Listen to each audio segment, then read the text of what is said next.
This weekend just gone, I visited my granddad, and let me tell you, it's got me reassessing a lot of things, and I want to talk about it. So if you haven't already gathered from the theme of my content, I'm all about living that softer, slower pace of life, more intentional, not subscribing to that time poor, high stress way of life that a lot of us have become accustomed to. And spending time with my almost 94-year-old granddad has reminded me why I started this page and why I'm on this journey to live a more intentional life, because it was so wholesome and just got me thinking about some things. Just hearing him talking about my grandma, how they raised their children, what kind of lifestyle they had, really had me assessing my own life and how I approach things. And I'm not stupid. I know it was hard back then. I know that it's so easy to look back with rose-tinted glasses and be like, oh, they had it so easy.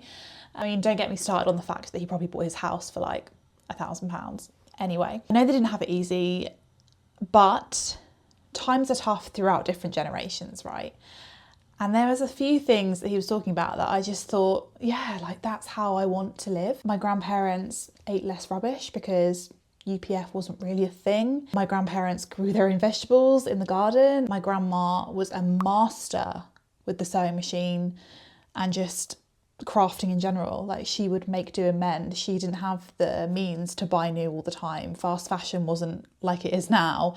And she made a lot of her own clothes. She had amazing hobbies like poetry, singing in a choir, volunteering, stuff that I wouldn't even think of now because everything is online and you're made to feel like you need to be doing certain things to be cool. You know, my granddad was a carpenter in his spare time. He was on the canal boat every other weekend and they spent more time outside. Seriously, it's just left me yearning for this way of life where you approach things more organically, you appreciate things more, and it's definitely got me thinking that I want to feel closer to my grandparents, not just how they did things, but to keep their memories alive, because my granddad is the only one of my grandparents that is still alive, and all four of them were amazing in their own ways, and maybe I'll introduce them to you on here, but I just really want to honour how they live their life, and I feel like it can intertwine quite nicely with what I'm trying to do.